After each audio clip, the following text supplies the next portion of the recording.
بسم الله الرحمن الرحيم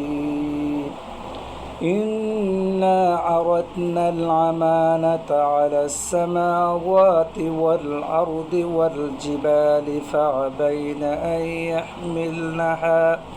وأشفقنها منها وحملها الإنسان إنه كان ظلوما جهولا মহান রব্বুল আলামিন ইরশাদ করছেন, আমরা এই আমানতকে অর্থাৎ কোরআন বা